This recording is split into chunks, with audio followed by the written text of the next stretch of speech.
Merci d'être avec nous sur la première chaîne d'information en continu du Burkina Faso. Amis de la liberté, de la démocratie et de la bonne gouvernance, salut à tous et à chacun et bienvenue à ce nouveau rendez-vous de votre émission Le Grand Déballage qui reçoit ce jour une dame. Elle est néphrologue au CHU de Bogodogo à Ouagadougou.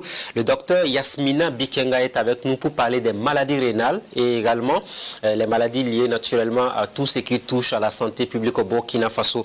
Docteur Bikenga, bonsoir. Bonsoir, M. Ouedraogo. Bienvenue sur le plateau de l'émission Le Grand Déballage. C'est un plaisir de vous recevoir. On le dit très souvent, c'est très rare d'avoir des dames sur nos plateaux et quand on en reçoit, on est assez satisfait. Néphrologue, je l'ai dit déjà, vous et puis la médecine, comment vous est né l'amour pour ce métier-là? Alors, merci beaucoup déjà pour votre invitation. Invitation qui va nous permettre de discuter et de parler de maladies rénales, des maladies qui sont souvent ostracisées par le grand public. Donc, c'est vraiment le lieu ici pour nous de vous remercier pour cette vitrine que vous nous offrez. Alors, pour ce qui est de ma vocation par rapport à la médecine en général, il y a 20 ans déjà après l'obtention de mon baccalauréat, j'ai bénéficié d'une bourse d'études marocaine, ce qui m'a permis de poursuivre des études en médecine générale à Casablanca.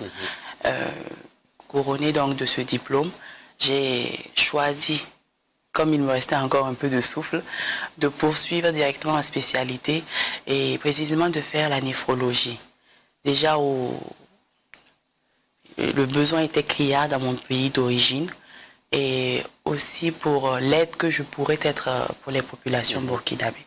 La néphrologie, c'est de longues études. Hein. Il faut environ combien d'années pour être un bon néphrologue? 12 années au total. 12 années au total. Alors, le néphrologue en français facile, c'est quel type de médecin dans la société? Alors, le néphrologue, c'est le spécialiste des maladies du rein, que ce soit les maladies aiguës du rein ou les maladies chroniques du rein.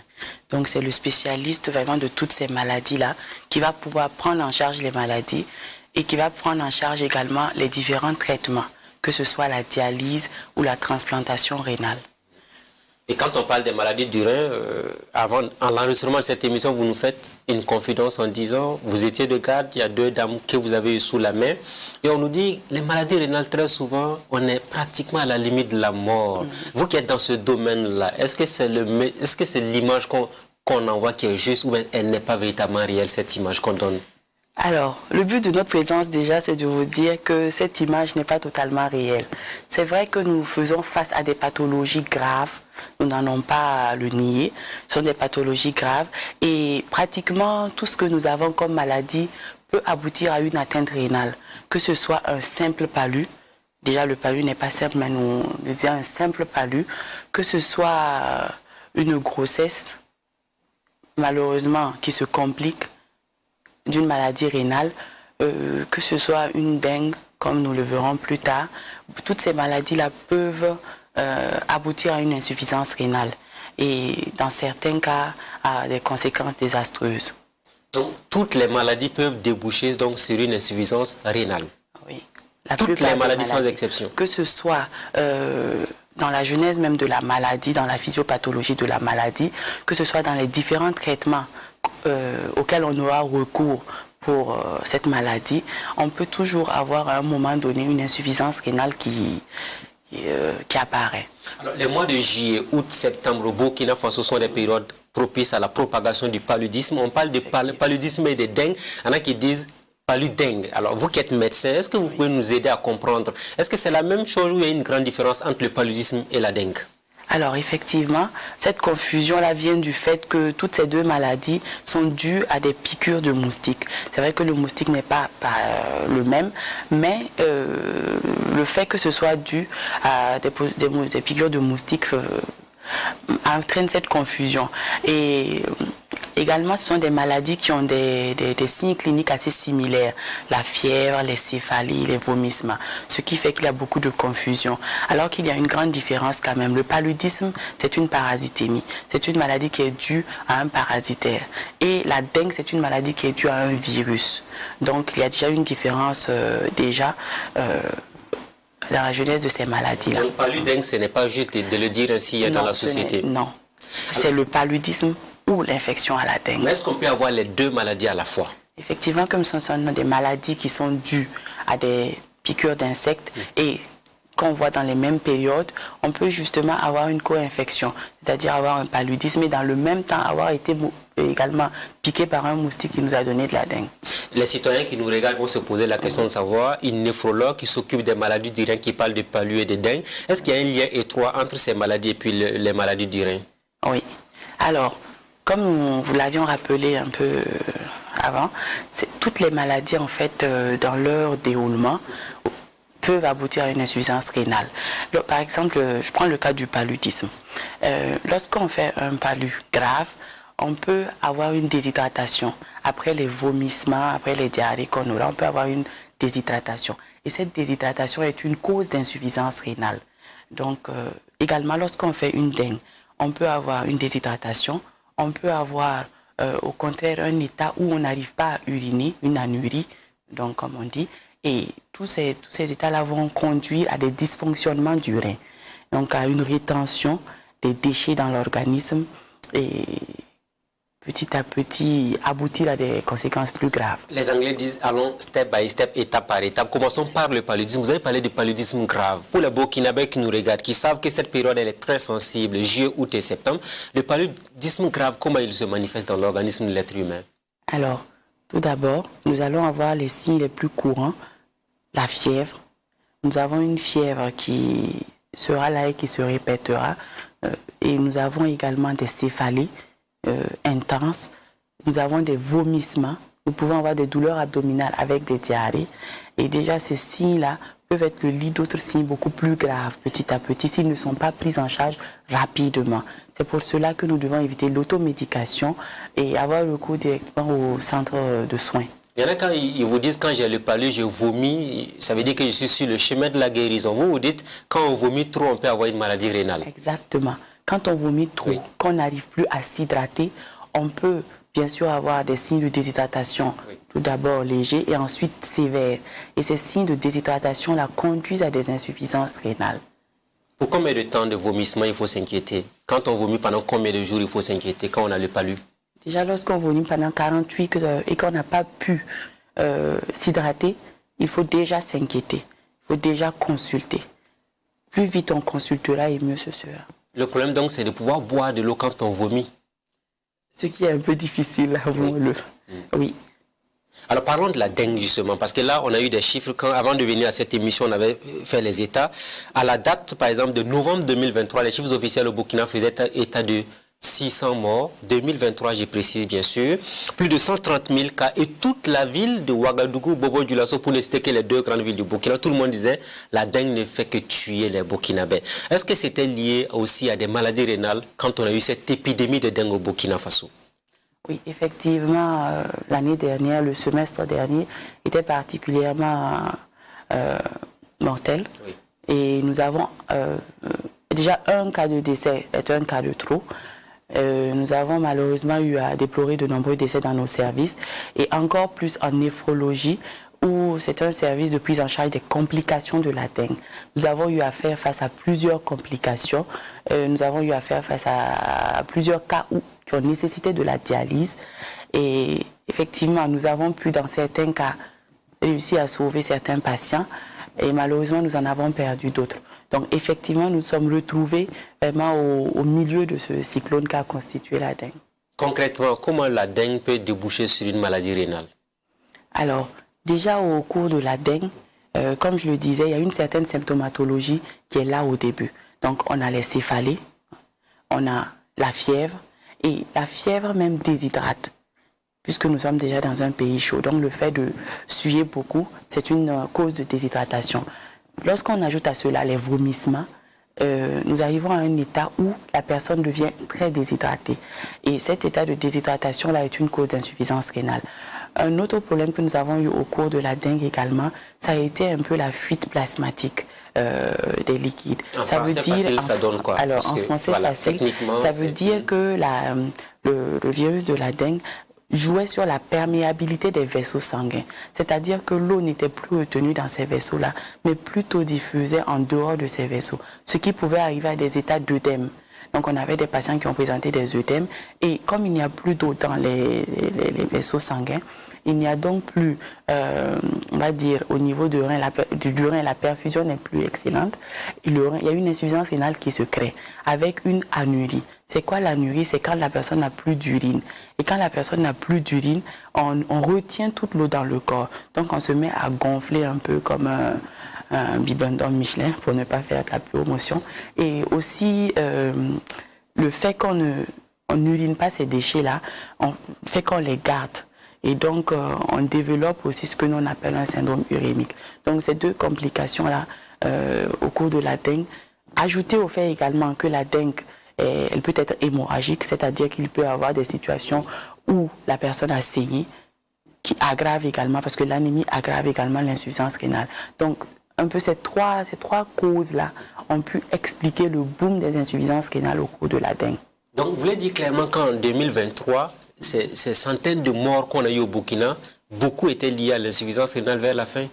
Oui, beaucoup de pathologies. Vous étiez débordés oui. Effectivement, nous avons eu à faire plus d'une centaine de dialyses supplémentaires en moins de 2 mois au sein de notre CHU de Bordeaux. Ce sont les chiffres que nous avons pu avoir. Nous avons fait plus d'une centaine de dialyses supplémentaires parce que nous avons eu vraiment à dialyser beaucoup de patients en nécessité. Voilà. Et quand les gens arrivent directement, est-ce que c'est l'évolution de la maladie qui donne la dengue ou enfin, qui donne l'insuffisance rénale, ou bien dès que le patient arrive, vous constatez 72 heures ou 96 heures après que, au-delà de ce qu'on constatait de façon classique à la dengue, c'est la maladie rénale qui a été constatée à votre niveau? Alors, oui, lorsque les patients arrivaient dans un premier temps, il y a certains facteurs qui présageaient en fait d'une mauvaise évolution, surtout sur le plan rénal. Déjà, le fait que les patients avaient des maladies chroniques. Maladies chroniques, vous faites allusion à quoi? Chroniques, nous voulons parler par exemple de l'hypertension artérielle, du diabète, de la drépanocytose et de l'obésité aussi. Ce sont des maladies en fait qui étaient des terrains favorables à une évolution plus péjorative. Donc chez ce type de patients, nous montrions un peu plus prudents parce que nous savions que l'évolution était dans la plupart des cas très grave. Et ce sont des maladies déjà qui prédisposent à l'insuffisance rénale. Donc le fait que l'on surajoute à ces maladies chroniques-là, l'infection à la dengue et toutes les conséquences inhérentes, faisait que nous avions plus de cas graves chez ces patients qui avaient des pathologies chroniques. La dengue a beaucoup tué au Burkina. On souhaite que ce ne soit pas le cas en 2024, d'où la nécessité donc de vous avoir sur notre plateau. Mais je voudrais qu'on fasse une escale sur un autre élément. Quand on a entendu parler de la dengue, on parlait de transfusion sanguine. Tout le monde disait on a besoin de sang, on a besoin de sang. Est-ce que c'est ça aussi qui a détérioré les reins de la plupart des malades? Non, je ne dirais pas cela. Au contraire, les transfusions sanguines ne se faisaient que lorsqu'elles étaient réellement indiquées. Et il s'agissait d'abord de transfusions de culoglobulaires, donc des globules rouges, et de transfusions de culoplaquettaires, ce qui était beaucoup plus rare. Les culoplaquettaires, il faut savoir que pour les constituer, il faut vraiment beaucoup de sang. Voilà. Et on sait que durant la période des vacances aussi, c'est une période un peu où la banque de sang souffre parce qu'il n'y a plus ces principaux donateurs, les donneurs. Oui, c'est vrai. Voilà. Donc, c'est une période vraiment de souffrance. Et chaque année, avec le paludisme, déjà, on souffrait. Avec la dengue, c'était encore pire. C'était vraiment devenu une psychose. Et cette recherche de culoglobulaires et de plaquettes, vraiment, ça s'apparenterait j'allais dire, à la recherche du Graal. Carrément. Donc, c'est l'anémie qui a engendré les conséquences sur les reins pour la plupart des malades de la dengue au Burkina? Pas seulement l'anémie. L'anémie est venue se surajouter chez certains patients qui saignaient. Parce que ce ne sont pas tous les patients aussi qui avaient des hémorragies. Donc chez les patients qui ont présenté des hémorragies, cette anémie est venue se surajouter déjà aux conséquences existantes. Alors quelqu'un qui a la dengue, est-ce qu'il vous lui recommandez de boire beaucoup d'eau malgré les complications qu'il a éventuellement? Alors, cela dépend du stade de sa dengue. Ok. Donc déjà, lorsqu'on a une dengue qui est, on ne va pas dire légère, mais on a une dengue quand même sans vomissement, et sans critère vraiment de gravité, on peut, à ce moment-là, bien s'hydrater à la maison, c'est le maître mot pour nous, bien s'hydrater. Et si on n'est plus à mesure de s'hydrater correctement, il serait nécessaire de consulter dans une structure sanitaire où on pourrait bénéficier de perfusion pour que cette hydratation puisse continuer. Voilà, en intraveineuse. Alors, il y en a qui vous diront, on ne savait pas qu'avec la dengue, on peut avoir une maladie rénale parce que les causes à effet, comme on dit, c'était pas connu dans l'opinion.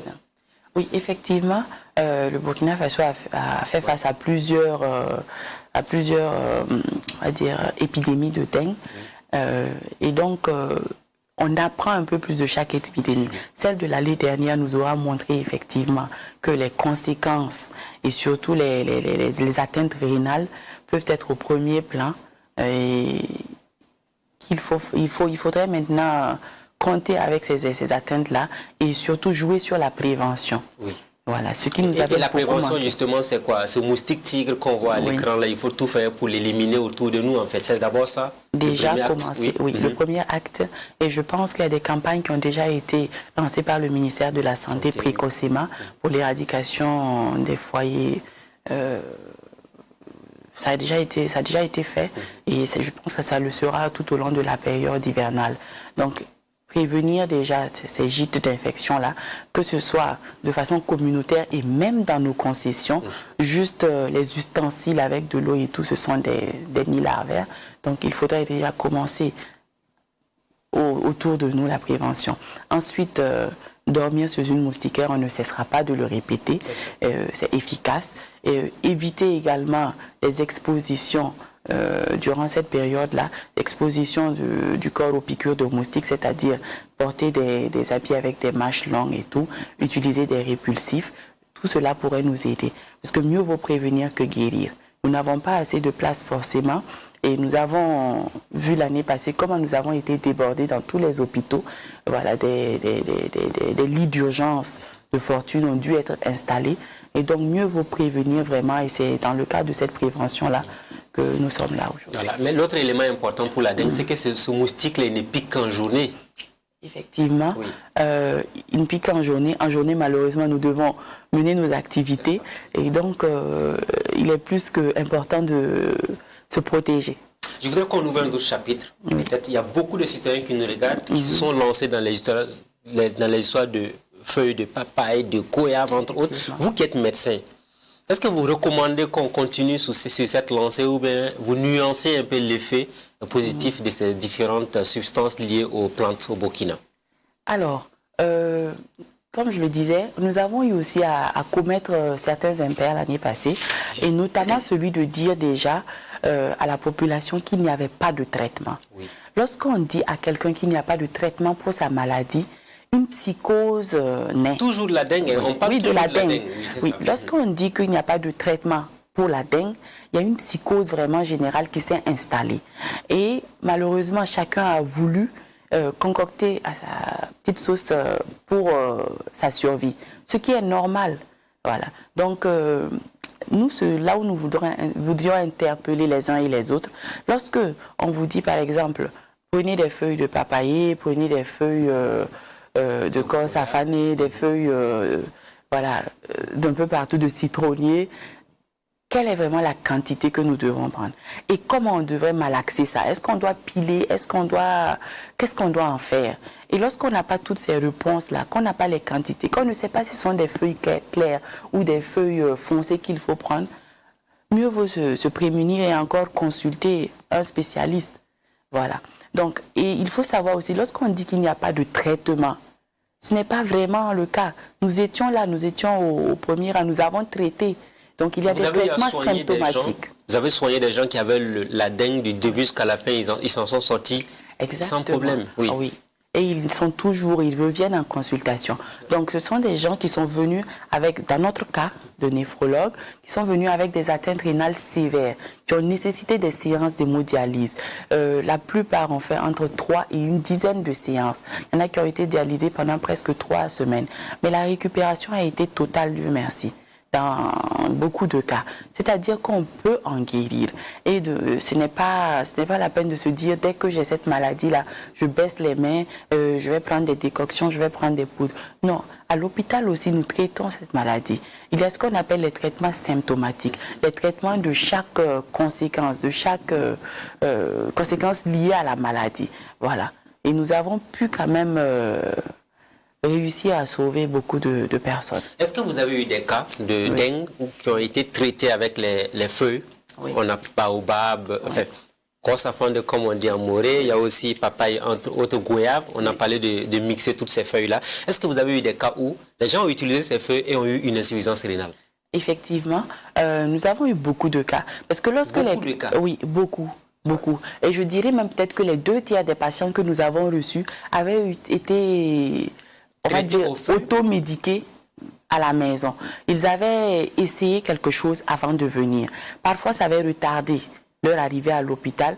Et même, il faut savoir qu'à l'hôpital même, nous avons eu des patients qui ont eu à qui on a apporté des décoctions devant nous.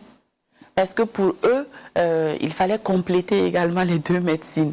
Voilà. Donc, en général, qu'est-ce qui se passe? Le patient a commencé à avoir ces symptômes et vu vraiment la psycho générale, le patient se dit ça doit être de la dengue et donc je vais commencer mon traitement. Donc, nous avons eu vraiment tous les cas de figure. Nous avons eu les patients qui ont mixé des feuilles de banane, de papaye, pardon. Oui. Nous avons eu des patients qui ont pris du citron toutes les 30 minutes. Il y a beaucoup d'agents de santé, même tenez-vous bien, qui disent à des gens, en off, il faut prendre du citron chaque 30 minutes, 4 ou 6 verres, ça peut aider à lutter contre la dengue. Vous dites que ce n'est pas vrai? Alors, nous avons un cas palpable de quelqu'un qui a essayé. En fait, nous, on ne dit jamais ce n'est pas vrai. Nous n'avons pas la science infuse.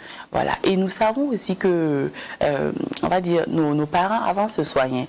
Mais je pense que le gain facile aussi est venu un peu travestir les choses. Ce qui fait que lorsqu'on vous dit qu'il faut prendre du citron toutes les 30 minutes, par rapport à quelqu'un aussi qui vous dit il faut prendre un antipyrétique qui a fait ses preuves, donc pour la fièvre. Bon, je pense que j'irai plus vers celui qui a les études qui prouvent que le médicament antipyrétique marche plus que ces citrons-là qu'on presse toutes les 30 minutes. Et nous avons un cas de quelqu'un qui a pris toutes les 30 minutes comme il faut et malheureusement qui s'est retrouvé en insuffisance rénale, qui a failli être dialysé. Voilà, vous avez pu récupérer cette personne-là? Il a été parfaitement récupéré. Mais revenons sur les feuilles, justement, les feuilles de papaye, de goyave et de corsafande, comme on dit, pour ceux qui comprennent bien entendu moré. Est-ce que vous dites clairement, s'il y a éventuellement dengue en 2024, vous ne souhaitez pas que les gens se ruent sur cette pratique-là pour se mettre à l'abri? Alors, peut-être qu'il faudrait, avant de se ruer en tout cas, approfondir des études.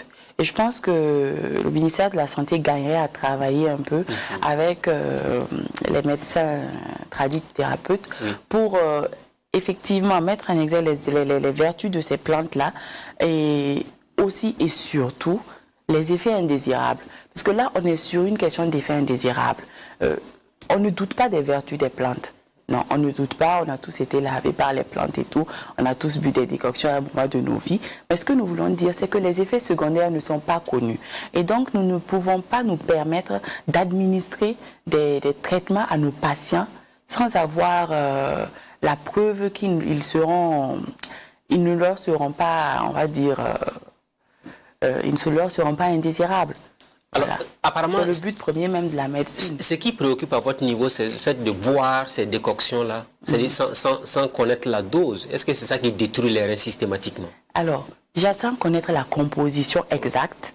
Parce que mais on parle de feuilles de papaye, on parle de goyave, entre autres. On parle de feuilles de papaye. Oui. Mais pourquoi, si vous avez l'occasion de discuter ou de suivre pendant ces préparations, un tradithérapeute, il n'utilise pas toutes les feuilles au même âge, déjà.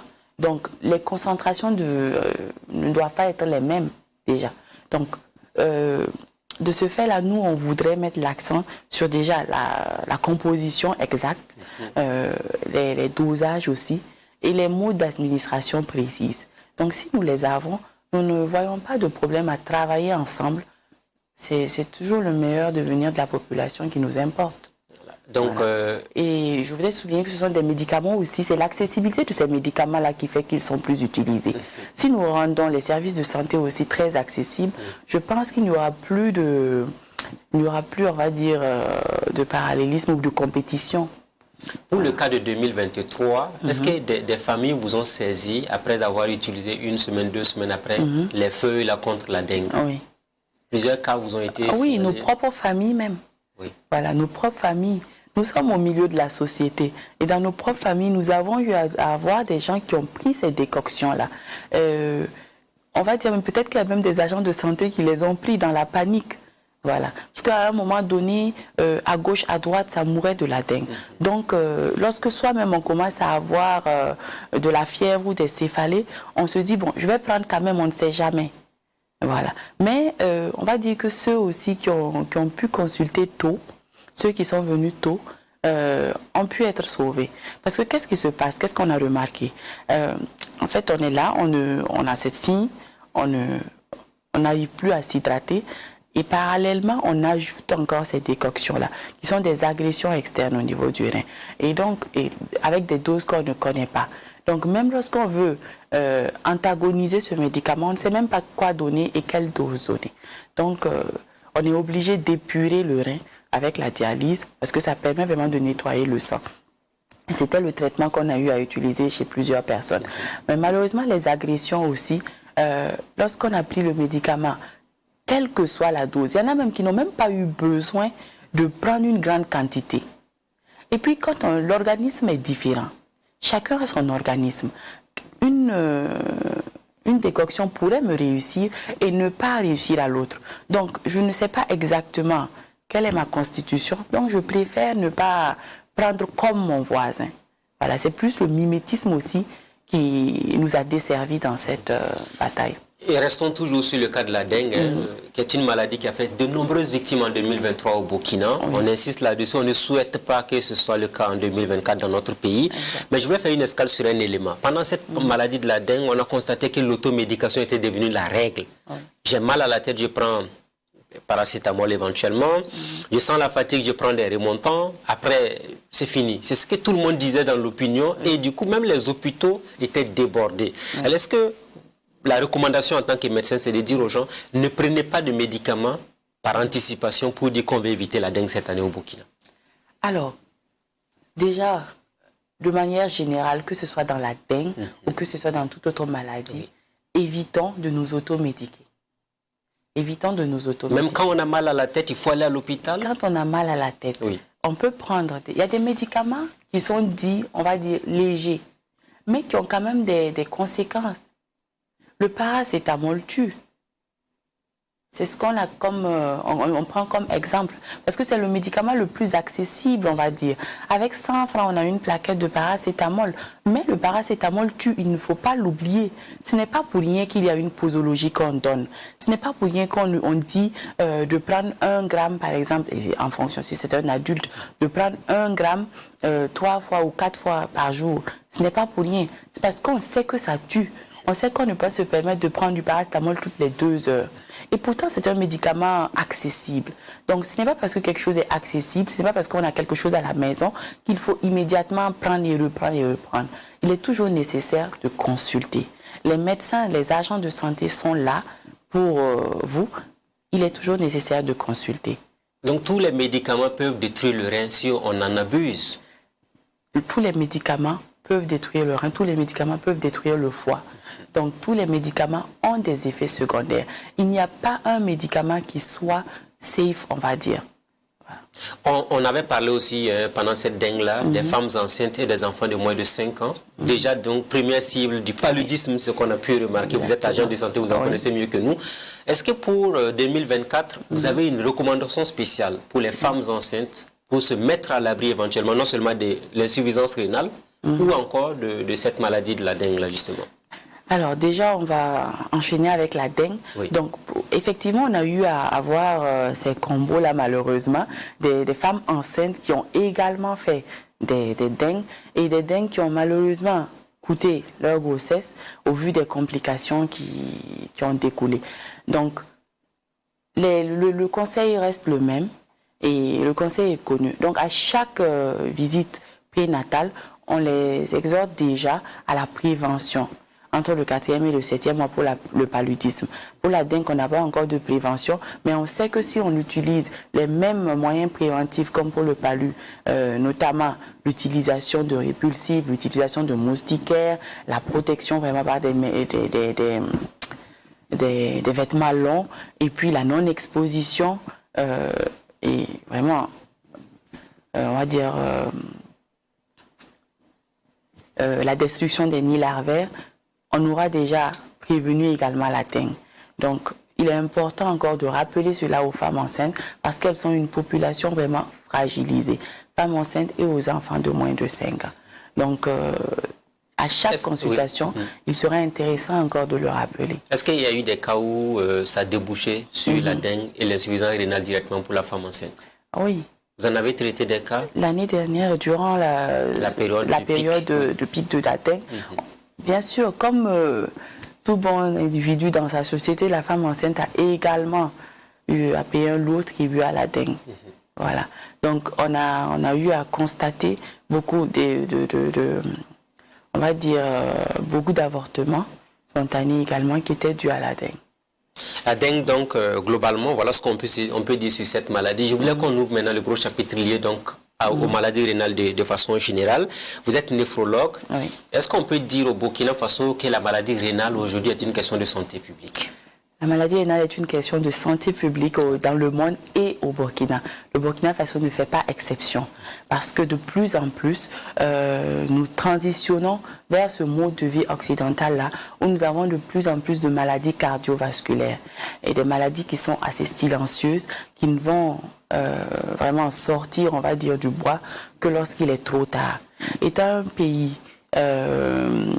vraiment dans ce contexte de transition entre maladies infectieuses encore importantes et maladies cardiovasculaires qui augmentent de plus en plus, il est plus que nécessaire pour nous, néphrologues, de sensibiliser notre population.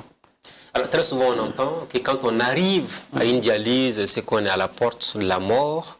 Nous le disons comme ça, c'est ce qui est perçu dans l'opinion. Vous qui êtes médecin néphrologue, est-ce que vous pensez que c'est la réalité? Alors, nous, on préfère cultiver la vie, on préfère célébrer la vie. Et... Mais soyons pragmatiques quand même. Exactement. Parce que c'est une émission de sensibilisation, mais il faut dire la vérité aussi aux citoyens. Alors, il faut savoir déjà que la dialyse ne rime pas avec la mort. La maladie du rein ne rime pas avec la mort. Et il faut faire la part des choses entre les deux maladies. Il y a une maladie qui est aiguë, dont on va guérir. On va faire des séances de dialyse. On en fera 3, on en fera 5, on peut en faire une dizaine, mais on va guérir. Et ça, c'est la maladie rénale aiguë, l'insuffisance rénale aiguë. Donc, on peut guérir. Et comment elle se manifeste, l'insuffisance rénale aiguë? Cette insuffisance rénale aiguë, on va la voir, par exemple, au cours de la dengue. On en parlait tout à l'heure. Donc, cette insuffisance rénale est une insuffisance rénale aiguë. C'est un problème aigu de santé qui a amené cette insuffisance rénale. Lorsque nous arrivons à juguler ce problème de santé aiguë, nous allons juguler cette insuffisance rénale. On peut bien sûr en garder une cicatrice et avoir une insuffisance rénale chronique tout au long, mais il faut savoir qu'on guérit en dialyse. On a des patients dialysés, qui ont été dialysés pendant quelques séances et qui sont guéris. Ça, c'est la maladie rénale aiguë. Maintenant, il y a également la maladie rénale chronique. Cette maladie rénale chronique, elle vient après des maladies chroniques comme la tension artérielle, comme le diabète, et elle va malheureusement se compliquer, arriver à un stade où les reins n'arrivent plus à travailler correctement, les reins n'arrivent plus à excréter correctement tout ce qui est déchet de l'organisme, ils n'arrivent plus à réguler un peu les entrées et les sorties d'eau, et donc en ce moment-là, on devra avoir recours à une méthode de suppléance rénale. Comme méthode de suppléance rénale, nous avons la dialyse chronique. Et là, je fais bien la différence. Donc, il y a l'hémodialyse aiguë et il y a l'hémodialyse chronique. L'hémodialyse chronique va permettre à la personne d'avoir une certaine qualité de vie, de continuer à vivre le plus normalement possible, moyennant la réalisation de 2 ou 3 séances par semaine. Mais c'est quand même un combat permanent, on a l'impression. Parce que dès qu'on rentre dans ce cycle-là, c'est ta vie, non? Est-ce qu'à un moment donné, on peut dire, on va arrêter de faire la dialyse à la personne? Alors, effectivement, c'est un long chemin de résilience, je l'avoue, pour nos patients. Et je salue d'ailleurs leur courage qui nous permet à nous aussi de tenir. Et donc, chaque fois, 2 fois par semaine, ils sont obligés de se rendre dans un centre de dialyse. Ça prend combien de temps par séance? Alors, la séance fait généralement 4 heures. La personne est couchée pendant 4 heures? Pendant 4 heures, oui. Elle est couchée, elle est branchée à une machine et le sang passe. En fait, cette machine joue le rôle de son rein artificiel. Et c'est cette machine qui va lui permettre un peu de nettoyer son sang, de réguler un peu les entrées d'eau et de continuer à vivre. Et sachez que nos patients continuent à travailler normalement, sont dans tous les corps de métier et tant bien que mal s'accrochent. Alors, la dialyse, on dit qu'elle est à vie, mais la dialyse, lorsque on a la chance d'avoir une transplantation rénale, qui est le traitement définitif de l'insuffisance rénale chronique, en ce moment-là, on peut surseoir à la dialyse. On va revenir sur la transplantation rénale tout à l'heure, mais je veux qu'on fasse encore une escale sur la dialyse. Oui. Vous avez dit 2 fois par semaine, 4 heures d'hospitalisation à la limite. Oui. Est-ce que quelqu'un qui rate, par exemple, une séance peut risquer sa vie? Oui, effectivement.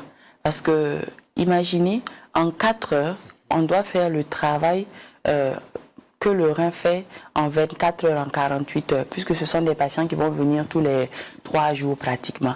Donc, tous les 3 jours, on doit faire le travail que le rein fait normalement chaque jour de façon inconsciente, sans que nous nous rendons compte de ça. Donc, effectivement, oui, il y a un certain stress qui est exercé sur l'organisme durant ces 4 heures-là. Est-ce que vous avez peur souvent pour vos malades du rein, pour qu'ils aient par exemple le palu ou la dengue? Oui, effectivement, ce sont des malades fragilisés. Et ce sont également nos hémodialysés et nos malades rénaux chroniques ont également payé un lourd tribut à la dengue. Parce que comme je le signalais, le fait d'avoir une pathologie chronique prédispose à une dengue plus grave. Et nous avons effectivement perdu également des patients au cours de la dengue. Donc, effectivement, c'est un autre facteur aggravant. 4 heures durant, la personne est couchée, on lui fait donc, on traite le sang, vous avez dit. Est-ce qu'après la dialyse, la personne peut boire de l'eau? Quel est le comportement dans la société? Comment la famille doit se comporter avec le malade du rein à la maison? D'accord. Déjà, pour le comportement de la famille, je commence par là. Il serait intéressant de ne pas faire de discrimination. C'est une personne normale, avec des besoins normaux. Est-ce qu'il y en a qui vous disent qu'ils sont discriminés en famille? Oui, il y a cette discrimination. Vous avez eu à voir les reportages qui sont passés. Il y a des personnes qui sont abandonnées du fait de cette maladie-là. Parce qu'il y a une certaine lourdeur. Il y a une lourdeur dans l'accompagnement de nos malades. Nous le savons. Une maladie qu'on dit à vie déjà et un traitement à vie, forcément c'est un coût. C'est un coût économiquement et socialement pour la personne. On va saluer au passage ce que l'État du Burkina a fait. Ah oui. Voilà, la caution de 500 000 francs qui a été abandonnée. Effectivement. Quand c'est une bonne chose, il faut saluer au passage. Effectivement. Ça a été un soulagement pour nous soignants parce que c'était assez discriminatoire également parce que nous ne pouvions pas forcément donner accès à la dialyse à tout le monde. Ce n'est pas le commun du Burkinabé qui peut nous sortir 500 000 francs comme une caution pour garantir sa place. L'État fait des efforts continuellement et nous saluons ces efforts-là et nous espérons que nous bénéficierons encore de plus d'efforts. Donc les familles ont une grande responsabilité sur la santé psychologique même du malade du rein. Alors, effectivement, les accompagnants de malades sont quelque chose de très important pour nous. Et ils sont une entité importante. Et nous essayons au maximum de les impliquer dans les soins parce que nous comptons sur eux avant tout. Le malade compte sur eux et nous, soignants, nous comptons sur eux. Ils courent depuis le début de la maladie. C'est des gens qui courent peut-être depuis une dizaine d'années. Parce que depuis le début de la maladie, de la découverte de la maladie, à sa prise en charge, on a toujours besoin d'un accompagnement social. Et lorsqu'il fait défaut, le patient même, on va dire, baisse les armes. Voilà. Et le côté alimentaire? Voilà, ce volet également est très important parce que la dialyse permet de maintenir en vie. Mais en même temps, il y a des restrictions alimentaires qui sont énormes. On ne peut plus manger ci, on ne peut plus manger ça. Et surtout, comme on n'arrive plus à uriner normalement, on ne peut plus boire autant. Imaginez sous nos tropiques à 45 degrés et on dit à quelqu'un qui ne peut boire que un demi-bidon. Donc 500 millilitres d'eau en fait sur pratiquement une journée. C'est parfois logique. Ce qui est bizarre dans cette affaire, je parle du mot bizarre, vous médecins, vous dites aux gens, il faut boire beaucoup d'eau parce que ça oxygène le rein, ça déshydrate moins et puis en plus on va uriner, ça fait du bien pour l'organisme. Mais les malades qui sont traités chez vous, vous leur dites de ne pas boire de l'eau. Comment vous expliquez ce paradoxe? Non, on ne leur dit pas de ne pas boire l'eau. On leur dit de boire selon la quantité qu'ils urinent. En fait, c'est un peu ça. Okay. Chacun doit boire, les entrées et les sorties doivent s'équilibrer. Mais une personne adulte à qui on dit de ne pas dépasser un verre d'eau par jour, par exemple. Oui. Alors, c'est parce que cette personne adulte, malheureusement, n'urine pas beaucoup. Okay. Donc, s'il ne fait pas sortir beaucoup d'eau et qu'on en met beaucoup, on va le surcharger, il aura des problèmes respiratoires. C'est pourquoi, à nos patients, nous conseillons de ne pas boire beaucoup d'eau lorsqu'ils sont en dialyse. Et ce n'est pas pour tous les patients, il y a des spécificités. Il y a des patients en dialyse qui gardent une diurèse, on va dire. Donc, ça permet en fait de garder un peu cette qualité de vie-là, de boire comme ils veulent. Voilà. Donc, sinon, effectivement, notre principal médicament et notre principale recommandation, c'est de bien s'hydrater. Bien s'hydrater à tout moment et en tout lieu. Vous avez parlé de l'obésité, l'hypertension artérielle, le diabète, qui sont des facteurs qui exposent donc à la maladie rénale. Mais quels sont les premiers signes les plus distinctifs de la maladie rénale chez l'être humain, qui doit l'inquiéter, qui doit le pousser rapidement à aller en consultation? Alors, les reins, ce sont des organes profonds. Ils en donnent une symptomatologie assez cachée. Et lorsque le rein fait parler de lui, malheureusement, c'est arrivé à un moment où l'atteinte est là depuis quelque temps. Donc, quels sont les signes qui devraient inciter à consulter ou en tout cas qui devraient nous amener chez le médecin? Déjà, lorsque nous avons une élévation de la pression artérielle, car oui, nous nous occupons aussi de pression artérielle. Donc, le néphrologue, vraiment, lorsqu'il y a une hypertension artérielle, va pousser loin. Et ça peut être une maladie du rein qui donne cette hypertension artérielle-là. Donc, lorsqu'on a une hypertension artérielle, lorsqu'on a des œdèmes, c'est quoi les œdèmes? C'est lorsqu'on a des gonflements au niveau des pieds ou au niveau du visage ou carrément même sur tout le corps.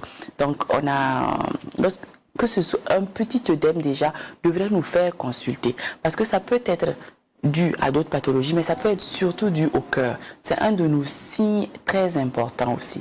Parce que nous n'en avons pas beaucoup. Comme je vous l'ai dit, ce sont des organes assez cachés, assez profonds. Donc, nous n'en avons pas beaucoup. Donc, hypertension artérielle, œdème et les anomalies des urines. Donc, les anomalies visibles à l'œil nu-même. Des fois, on va uriner, on va voir que les urines ont une couleur qui ne sont pas normales. Voilà, qui sont plutôt rouges, foncées, marron ou trop jaunes. Et ce sont ces anomalies qui doivent nous inquiéter, nous amener à consulter également. Les urines peuvent également être mousseuses. Voilà, toutes ces donc, quand c'est mousseux, ce n'est pas normal. Ce n'est pas normal. Les urines ne doivent pas être mousseuses. Donc, lorsque les urines sont mousseuses, ça peut dénoter de la présence, en fait, d'une protéinurie. Et c'est très important de consulter. Alors, parlant des urines, justement, faisons une escale là-dessus. Ce qu'on constate, c'est que très peu de Burkinabés regardent leurs urines le matin. Est-ce que c'est une recommandation spéciale que vous faites à partir de cette émission-là? Effectivement, il faut faire attention à son corps. Les urines sont très importantes. Elles sont le reflet aussi d'un bien-être intérieur. C'est le reflet d'un bien-être d'un organe que l'on ne voit pas. Donc, il faudrait regarder déjà la quantité d'urine que vous avez. Lorsque cette quantité-là diminue, ça devrait nous alerter. Sans que nous ayons diminué, par exemple, nos eaux de boisson. Donc, on doit voir à la quantité des urines, combien de fois j'urine par jour. On doit voir également la qualité de ces urines-là. Est-ce qu'il y a une certaine odeur? Est-ce qu'elles moussent? Quelle est leur couleur? Et lorsque l'on remarque, on verra que, oui, par rapport à dernièrement, mes urines sont plus concentrées, ou plutôt mes urines sont plus claires. Et toutes ces anomalies, tous ces changements sont nécessaires pour nous. Voilà. Donc, la fréquence des urines. Est-ce qu'on urine de façon rapprochée? On urine beaucoup plus vite? Tout ça, ce sont des éléments qui vont nous aider un peu à faire des diagnostics, à poser des diagnostics. Est-ce que quelqu'un qui a des urines sanguinolentes, Oui. clairement, les reins ont commencé à être touchés? Alors, pour les urines sanguinolentes, il y a là encore différents types de sanguinolentes, on va dire, pour ne pas vraiment rentrer dans les détails. Mais on doit savoir qu'une urine qui est sanguinolente est anormale et nécessite de consulter directement un spécialiste. Selon sa localité ou selon le spécialiste auquel on peut avoir accès, ce serait intéressant de le faire très rapidement. Parce que ça peut être une petite maladie, comme ça peut être une maladie très grave. Les urines sanguinolentes, dans notre contexte, par exemple, des urines rouges hématiques, ça peut faire penser à la schistosomiase, la bilharziose, par exemple.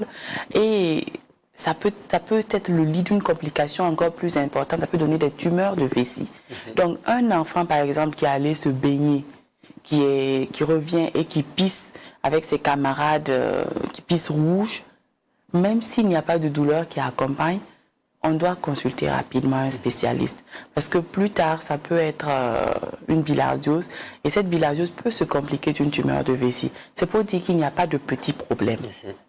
Vous avez parlé de l'urine tout à l'heure, la fréquence et les odeurs. Oui. Est-ce que tout citoyen peut sentir son urine pour savoir un peu ce que ça donne? Parce que c'est nouveau quand même d'entendre ça. Oui.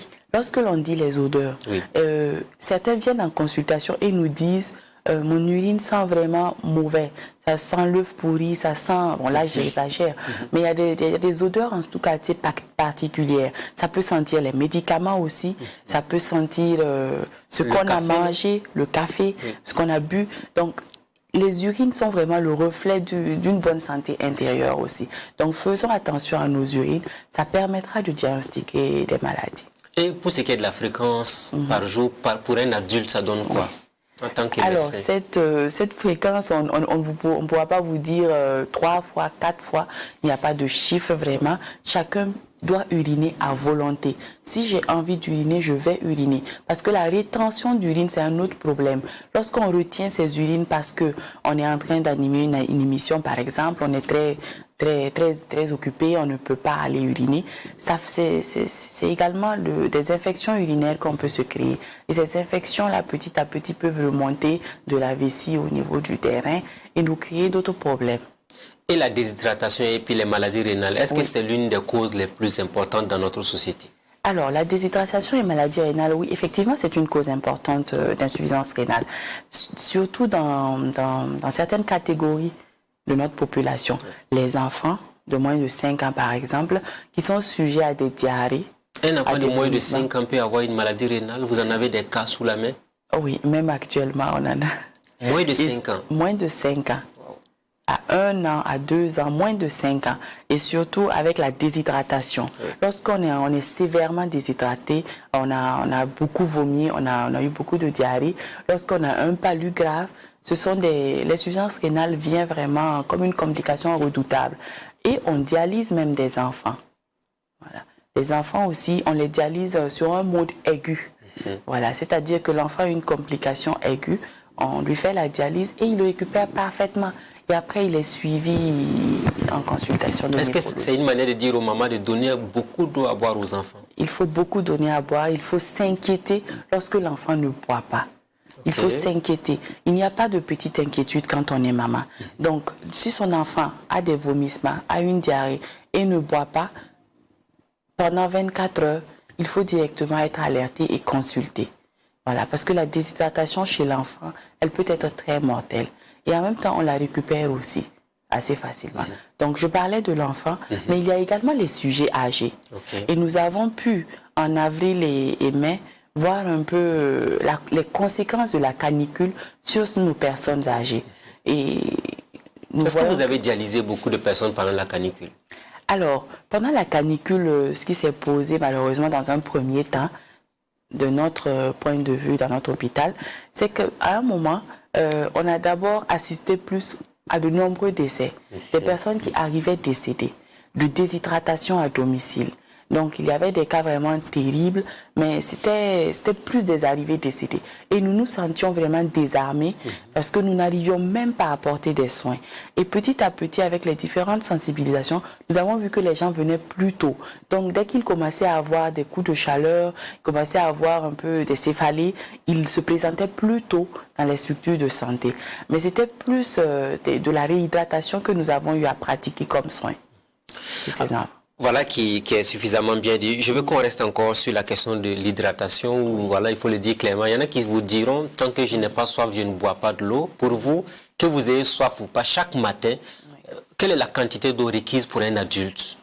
Alors, voilà. La quantité d'eau requise pour un adulte, on va parler d'un minimum. Il faut boire au minimum 1,5 litre d'eau par jour. 1,5 litre d'eau par jour. 1,5 litre d'eau par jour. Sur toute la journée en 24 heures. Sur toute la journée en 24 heures. Il y en a qui vous diront, je me lève le matin, je prends 1 litre, je bois tout. C'est très bien aussi. Et en fait, on va dire que cette quantité-là, elle va dépendre des saisons. Elle va dépendre des personnes, des activités, des environnements dans lesquels nous sommes. Quelqu'un qui travaille dans un environnement fermé, avec une climatisation, n'aura pas les mêmes besoins d'eau, par exemple, que quelqu'un qui travaille au bord de la route et vraiment sous un soleil ardent.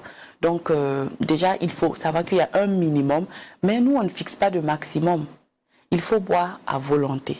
Si 3 litres conviennent à quelqu'un, c'est très bien. C'est selon son activité, selon sa corpulence aussi. Voilà. Donc, on peut boire jusqu'à 4,5 litres. Mais est-ce qu'aller régulièrement uriner ou aller régulièrement pisser, si on veut bien, est-ce que ça peut être un symptôme aussi de la maladie rénale? Non, c'est pour ça qu'il faut faire vraiment la part des choses. Voilà. Aller régulièrement uriner, c'est plutôt un signe de bonne santé rénale. Je bois de l'eau, j'urine après. C'est vraiment l'acte le plus normal qui soit. Et certains même ne veulent pas boire parce qu'ils ne veulent pas être amenés à uriner. Ils se disent, je vais faire un voyage, je ne veux pas être empressé dans le bus. Voilà, donc c'est plus, on va dire, le fait de ne pas uriner qui va nous poser problème. Sinon, quand on boit, c'est pour uriner. C'est un signe de bon fonctionnement. Et parlons toujours de cet aspect-là. Quelles sont les pratiques quotidiennes qui peuvent détruire notre rein en termes de sensibilisation comme message à l'endroit des citoyens aujourd'hui? Alors, c'est vraiment très important. Effectivement, beaucoup de petites choses que nous faisons au jour le jour peuvent, au long cours plutôt, entraîner de la maladie rénale. Déjà, parce que nous mangeons, nous pouvons avoir des répercussions. Un régime hyper riche en sel n'est pas conseillé. Donc, il ne faut pas beaucoup consommer le sel. Souvent, il y a des médecins qui nous disent que le sel est bien pour l'organisme. On dit de ne pas consommer beaucoup de sel finalement. Qu'est-ce qu'on fait? Oui, le sel est très bien. Mais comme toute chose, l'excès nuit. Donc, il ne faut pas avoir un régime hyper sodé. Voilà. Et nous avons globalement dans nos pays des régimes hyper sodés. Nous voyons que lorsque nous commençons à nous astreindre à un certain régime dans nos maisons, lorsque nous sortons, nous n'arrivons plus à manger chez les autres. Nous n'arrivons plus à manger chez les vendeuses.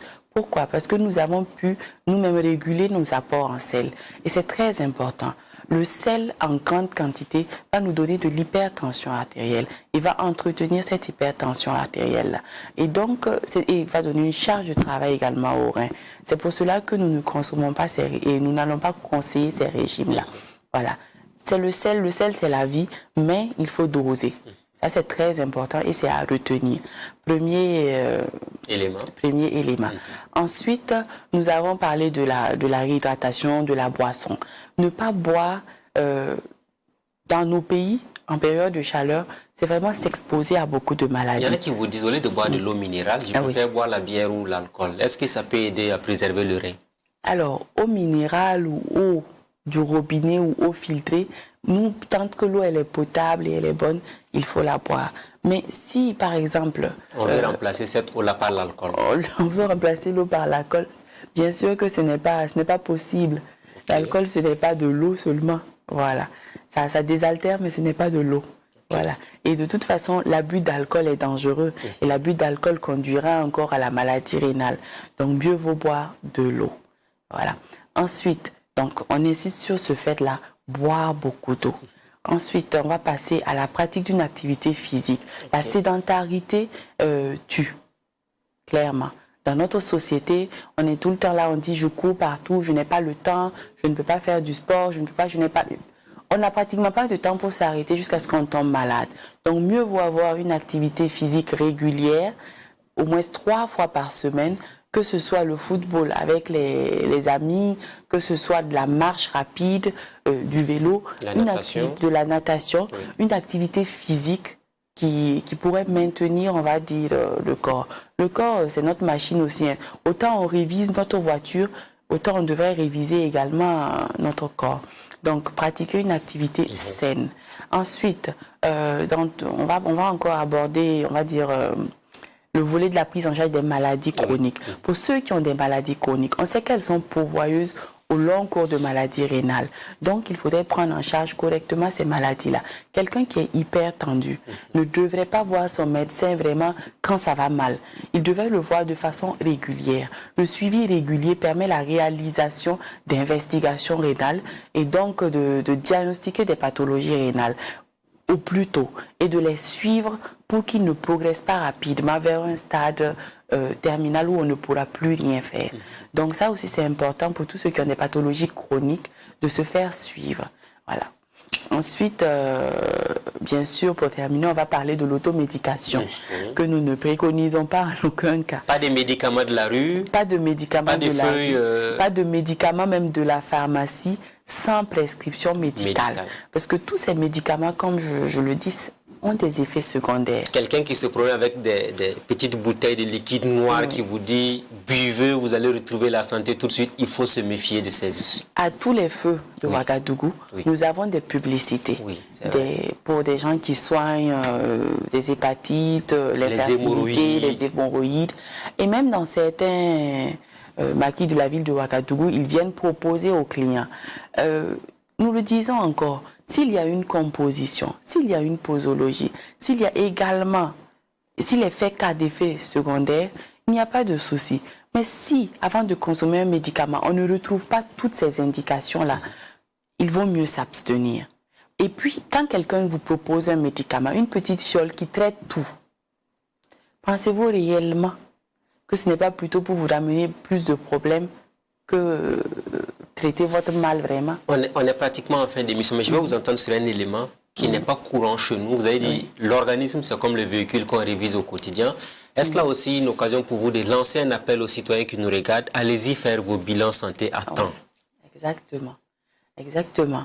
L'être humain, en fait, on est là, on révise nos voitures, nos motos et tout, mais nous-mêmes, notre machine avec laquelle on vit depuis longtemps, on ne prend pas un temps pour s'arrêter et la visiter un peu chaque année. Il faudrait cette visite technique-là. Elle est importante. Beaucoup de sociétés l'ont instaurée et font des bilans annuels à leurs travailleurs. C'est vraiment le cas d'encourager cela et encourager chacun à le faire. Un petit bilan pour se rassurer sur son cœur, sur son rein, sur son foie et ses yeux n'est pas de trop. Et ce bilan n'est pas forcément coûteux. Voilà, donc ce serait bien de voir de temps en temps un médecin. Ça permet la maladie rénale, lorsqu'elle est diagnostiquée tôt, elle peut être bien prise en charge. Nous sommes nombreux, les néphrologues actuellement au Burkina, et nous pouvons vous prendre en charge. Maladie rénale ne rime plus avec la mort. Maladie rénale ne rime plus avec la mort. Je pense qu'avec cette belle phrase, on va clore l'émission d'aujourd'hui. Merci à vous, Dr Yasmina Bikenga. Elle est néphrologue au CHU de Bogodogo, c'est à Ouagadougou. Merci d'avoir accepté notre invitation. Merci beaucoup, M. Edao. C'est gentil à vous. Donc, la maladie rénale ne conduit pas à la mort, pourvu que vous fassiez le diagnostic à temps. Faites les bilans santé, la créatinine, c'est bien cela. Ça peut vous aider à vous mettre à l'abri éventuellement. En tout cas, merci à tous et à chacun de nous avoir suivis. Amis de la liberté, de la démocratie et de la bonne gouvernance. Ainsi prend fin le rendez-vous de ce jour. On se dit à la semaine prochaine avec un nouvel invité. Bonsoir chez vous.